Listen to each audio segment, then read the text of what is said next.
జయలలిత గారి జైలు శిక్ష తీర్పుని నిరసిస్తూ తమిళనాడు తెలుగు ఆధ్వర్యంలో ఎన్నో గొప్ప కార్యక్రమాలు చేపడుతున్నాము. అందులో భాగంగా ఈరోజు మా అమ్మ కోసం ఈ అమ్మలకు పూజలు అనే కార్యక్రమం పద్మావతి అమ్మవారి సమక్షంలో తిరుచానూరు నందు చేపట్టడం జరిగింది. ఇక్కడి నుంచి ఈ యాత్ర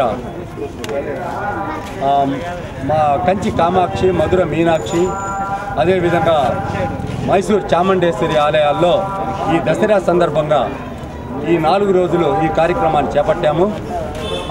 ఈ 4 రోజుల్లో ఈ కార్యక్రమం చేపట్టడానికి కారణాలు ఏంటంటే అమ్మవారు మహాశక్తివంతంగా ఉంటుంది కాబట్టి మా అమ్మ జయలలితకు అన్ని రకాలుగా మనోధైర్యాన్ని, అదేవిధంగా ఈ కోర్టు నిర్దోషిత్వాన్ని తిరిగి చేపట్టి ఆమె ప్రజా జీవితాన్ని ప్రజల్లో ఎంతో ముందుండి ప్రజలకు ఎన్నో సేవలు చేసే హక్కుని, భాగ్యాన్ని కల్పించవలసిందిగా ఆ దేవుణ్ణి కోరుకున్నాము.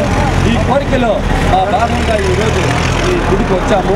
నేను మనవి చేసేది ఏంటంటే జయలలిత గారు, మేము ఏడీఎంకే కార్యకర్తలందరూ ఆమెకు 100 కోట్ల జరిమానా వేసిన కోర్టు తీర్పుని మేము శిరస వహిస్తూ ఈ 100 కోట్లు మేము సామాన్యమైన కార్యకర్తలు, మేము తమిళనాడులోని జయలలిత అభిమానమైన మేమందరం